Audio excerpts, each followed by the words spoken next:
the theme of the 12 tribes of Israel, the 12 disciples of Jesus.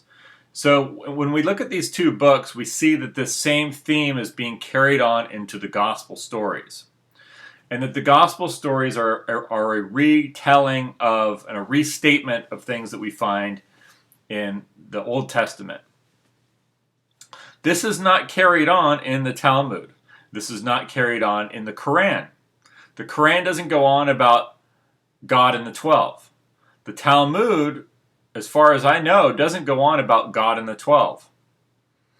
As far as I know, that the Talmud is Jewish interpretations, the rabbinical interpretations of the stories of the Bible.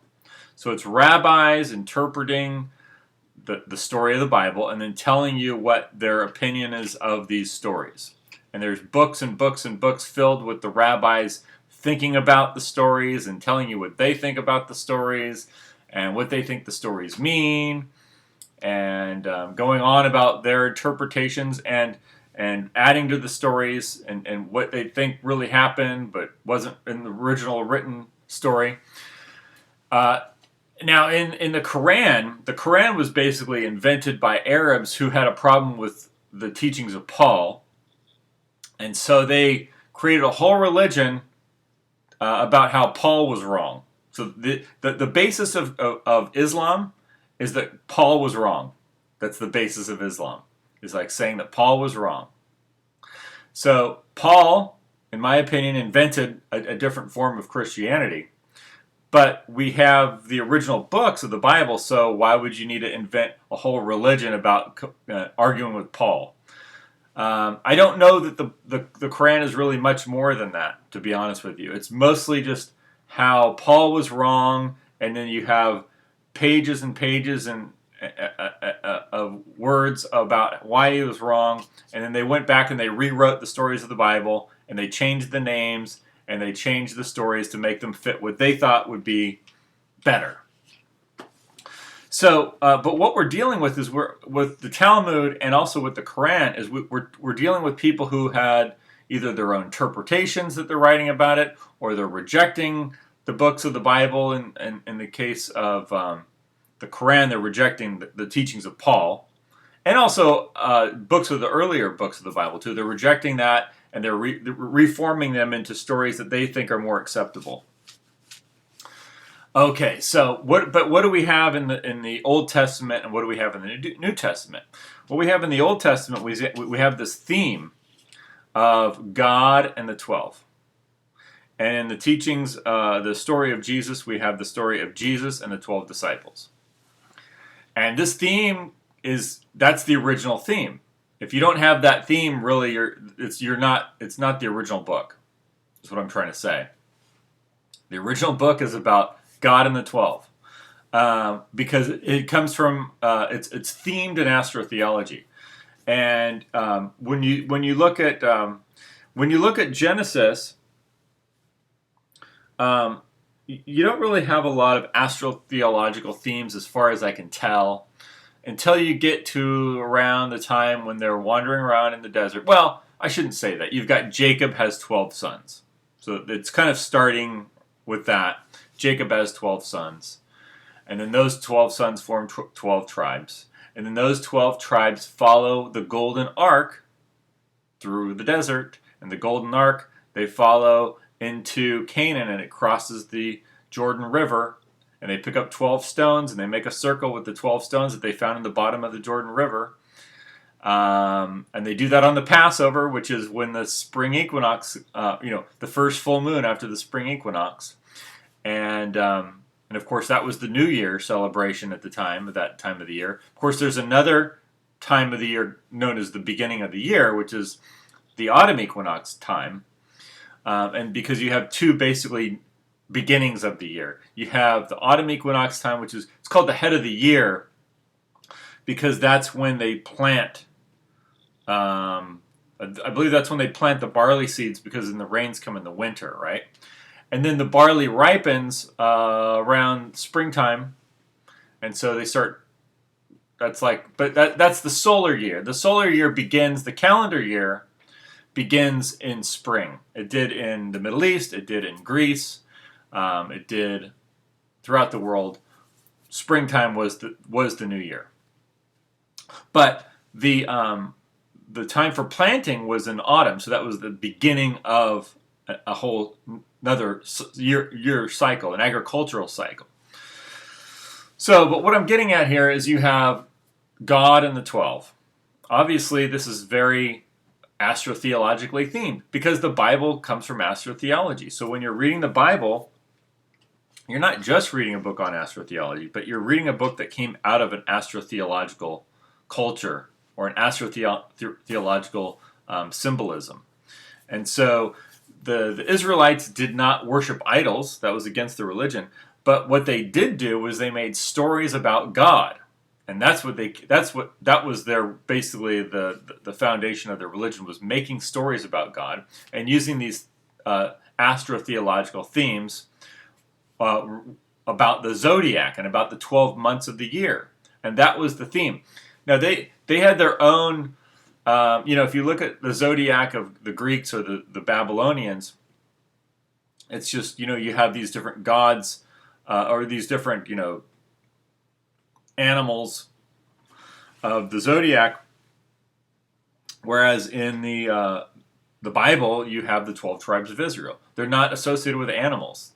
They're the 12 tribes of Israel. That's why there's 12 tribes, because there's 12 months in the year, and whereas the pagans had a zodiac with animals, the Israelites had a 12 tribe system. So it was a different system, and so we don't see that continuing on in the Talmud. We don't see the emphasis on the 12. As far as I know, I haven't read the whole Talmud. I've only read bits and pieces of it. It seems to me like it's just Jewish rabbis.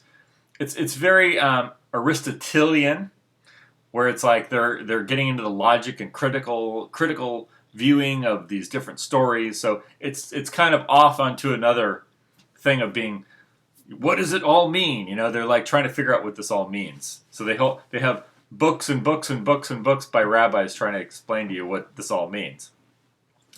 But what it really means is you have God and the 12, and it's a story. It's an astrotheological theme, and it came from where it came from. I've done a lot of videos on that. It came from Egyptian and Sumerian and ancient Babylonian books, which they changed because they started a new religion, which they said we're not Egyptians, and so we're gonna have our own god, our own tribal god, and that's where it started. Now, so my point here is, what is the original religion? The original books. Well, that was the thing of when you argue with the Muslims, is they go on about how Paul changed all the books. Well, the Muslims changed the books way more than Paul did. Paul wrote his own books, and he wrote his version of Christianity in a separate book, but he didn't change the four Gospels. He didn't change the Old Testament writings. He just wrote another story, and it was his version of Christianity. In Islam and the Quran, they've rewritten all the Old Testament stories into new stories, gave them new names that are Arabic names, and it's all based around this idea that Paul was wrong and that there's just one God and there's not a Trinity, but it's an argument with Paul, and then they're also very confused about where the Bible came from or why it has contradictions. So I've already talked to you about that, which is that the Bible was written over thousands of years by many different people, over thousands of years. And the original documents of the Bible were not monotheistic. They were all pagan, and it came out of paganism. And that doesn't mean that it's still pagan. It actually stopped being pagan when they stopped worshiping the pagan gods and they stopped sacrificing to the God of Israel. Because when they were sacrificing animals to the God of Israel, that's still a pagan thing to do. It's still a very pagan, superstitious thing to do. So it grew out of that. That's where it came from. And it has all kinds of contradictions from one book to another. You can find contradictions because there's different authors. and this is a book that was written over thousands of years. And so, but here's the key point: the Bible has a specific teaching that you find in Noah, and it continues throughout the entire Bible. Yes, it says that don't worship idols, and there's those idols aren't real gods, and that the real God isn't these idol gods, and the real God is this other God that's associated with the conscience. And that's the important thing, because whereas in the Quran, it's all about arguing about how many gods there were. Are there three or are there one? Are there three or are there... It's like the whole religion is based on arguing about there's one God, not three. Because they're arguing... The whole religion came out of an argument with Paul. That's all it is. It's just an argument with Paul and an argument with the Catholic Church. Okay, so they made a whole religion about arguing with Paul. But in the original religion of the Bible, not the Talmud, because the Talmud's just the Jews critically thinking about all these stories and writing all that down in books, like huge tomes of books. But in the original books, there's a teaching there, and this is the central teaching of the Bible, which is that the righteous will be saved and the wicked will be destroyed. And that is why the Muslims don't, when the Muslims go on about how many gods there were in their argument, well, Paul said this and he was wrong and we're right. Their whole religion's based on arguing with Paul. What the Bible's based on is teaching you something which you won't learn in any of these other religions, whether it's Judaism or the Quran, or even in Paul's version of Christianity, which tells you that through works you won't be saved, but only through faith. Well, that wasn't the original religion either. The original religion is that the people who are good and righteous, the people who do what is right, will be saved. And the people who are wicked and evil will be destroyed. It's that simple. That's the teaching of the Bible. That's the teaching from Noah. That's why they changed the story in Noah. That's why in the old pagan version of Noah, there's all these different gods. And they didn't kill man because he was wicked. They just killed him because they were annoyed by him. And they didn't say, and Enki doesn't save his creation because man was righteous. He saves him because he doesn't want his creation to die. Because it was his. He made it. He doesn't want it to be killed. These other gods are trying to kill it. And he's like, no, I like this thing. You see what I mean? So in the Genesis story of the Bible, Noah is saved because he's a righteous man. Because he walked with God. He did what is right. He was on the path of righteousness. That's why he was saved. And that's the theme you find in the whole Bible, is that the people that do what is right will be saved, will be saved. And the people that are evil and wicked and do horrible things and are thieves and murderers and much more, they're going to be destroyed. And that's the whole teaching of the Bible. And that's book after book after book after book. Now, there's a lot of other things in there. So, like I said, there's a lot of contradictions in there. There's a lot of other things in there, too. When you get into, let me put it to this way. Deuteronomy means the second law of Moses. So, in the first law of Moses, you have, in Exodus, you have the Ten Commandments plus all these other things which basically come out of let me put it this way. You have the Ten Commandments and all these other things which look like the Code of Hammurabi, which makes sense that it is the Code of Hammurabi because Hammurabi means father of the Amorites. Amor is the Amorites. Abi is the father. So Hammurabi is the father of the Amorites. The Amorites were the racial stock that the Israelites came out of originally. The original races that populated Canaan were the Amorites. And they populated the Middle East. They populated that whole crescent region. They were the Amorites. And they came down into Egypt, and they ruled Egypt as the Hyksos rulers that came from these Amorite dynasties. Because the Amorites ruled before Egypt took back Canaan, before they purged. Let me put it this. I don't know if you don't know the history of Egypt. Let me put it to you this way. Amorite races, the Amorite dynasties, Babylon, Yamhad, Katna, and then Canaan and Egypt was ruled by the Hyksos. Okay, this is before 1700 BC. Then around 1500 BC, Yamos, which is the royal bloodline descendant of Egypt, who was from Thebes, reconquered all of the north of Egypt and the south of Egypt, where the Ethiopians are, and then he took all of Canaan all the way up to where Europe is, what we call Anatolia, right? It wasn't Europe at that time, but it was what we call Anatolia today. You could call it Europe. It's where the Hittites were. The Hittites were an Indo-European speaking people. So all that territory was reconquered by Yamos, and all of the Middle East, which was previously ruled by these Amorite races, were all they were displaced by the Aryans coming down from the north and taking over Syria and the northern parts of the Middle East. So you had the Egyptians conquering Canaan, and you had the Aryans coming down and taking all of Syria, and so things kind of balanced out right about there. So you had these races that were now displaced, but the people that had come down into Egypt were still there. They just weren't in power anymore, and they were still involved in politics, and they were still involved in the highest echelons of politics in Egypt. Even though they weren't in power themselves as rulers, they were still parts of. There was a faction that retained influence in government. But when we look at Moses and we look at the Ten Commandments, we've got the Ten Commandments and the other laws of Moses, which come from Hammurabi. Which Hammurabi was a Babylonian ruler who got his laws, according to the legend, from Shamash, Shem, Ish, Sun Man, from the Sun Man. So the sun gives Hammurabi the law code, and because the sun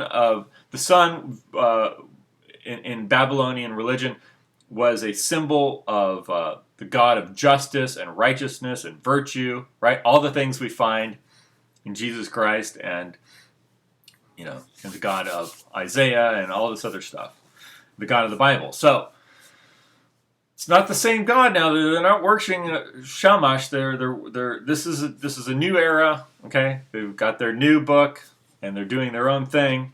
But this stuff has been handed down to them over generations, and so what I'm telling you is that's the Exodus story with Moses and the law of Moses. Then you have Deuteronomy, which means the second law of Moses, and that goes on. That's a book which has a lot more to do with conquest and battle and war, and I'm guessing that it's probably because a lot of that stuff actually came about later and had a lot to do with either, wars that were going on between the Israelites and other people. I don't know how much later. It could have been as late as things that came out of the Hezekiah period that were then written back into the book. So there could have been some of that because the Hezekiah period was very violent. In fact, a lot of it was very violent. So it doesn't really match the original laws of Moses. It's called the second law of Moses, and it was added later. But it's still part of the 5 books of Moses. How original is it to the 5 books of Moses? I don't think it's actually original to the 5 books. I'm guessing that it was added sometime after or around the Hezekiah period, because we don't get a copy of this book until 300 BC in Greek, so in Egypt. So there's a lot of time between, let's say, 1200 BC and 300 BC for stuff to get added before it was written in Greek. And now in the book of Deuteronomy, it's talking about exterminating people, right? It's saying when you're confronting your enemy, wipe them out, exterminate them, kill everybody, kill all the kids, kill all the women, take everything. You know what I mean? It's very violent, and that came out of this violent turmoil that was being experienced all throughout the Middle East at the time. I mean, it was a really, really violent, nasty neighborhood with the Assyrians and these other people coming in and just killing everybody. And the Israelites were doing the same in their effort to stay alive. Now, when we get into the story of Joshua, you think that's also very violent too, because they're going around and they're killing people, right? But it's not really the same. Now you're getting more into back into the astrotheological themes of Joshua. Kind of looks more like an Orion figure, and Orion was a popular symbol of the warrior god at the time. And Joshua really looks like an Orion figure when he's holding up his staff. And in this, and once you get into Joshua, you've got the golden ark going before the Israelites, and it actually takes out their enemies, so they just follow behind, because the light, when it goes ahead, it disperses the darkness. So there's a lot of astrotheological theme to that. And I'd say that's not, even though it's themed in kind of a militaristic setting, it's actually more fictionalized, and it's more of going back to this theme of the God and the golden ark and the 12 and that kind of a thing. So anyway, but the point of the story is there's many books in the Bible. Some of them contradict one another. They were written over a long period of time by many different people in many different phases of the development of this book. But the basic thing, which goes from Genesis into the Gospels, which is the most important thing, and is the most important thing spoken of by Isaiah, is that the righteous, the people who do good, and this is spoken of in Proverbs too, those who do good, those who do righteous, those who have their feet on the path of righteousness and virtue will be saved by the Lord, and those who deviate into darkness and evil will be destroyed. And that's it, man. That's the teaching. That's the teaching in Matthew when you have the idea that God will he's got his fan in his hand, and he's going to gather his wheat into the garner, and he's going to burn the chaff with an unquenchable fire. Right? He's going to burn the chaff, and he's going to save the wheat, and he's going to burn the chaff, and he's going to save the wheat. And that is the theme throughout the entire thing. So if you're wondering what the whole book's about, you can really boil it down to that. That's what it's really about. It's about good people live, bad people die. Is that always the case? I don't know. I think ultimately it ends up being the case, because you could be bad for a really long time, and the whole society gets destroyed, and your family gets destroyed, and your individual person gets destroyed, yourself. Yeah, so it's true. It's a true story. So that's it, man. That's what it's about.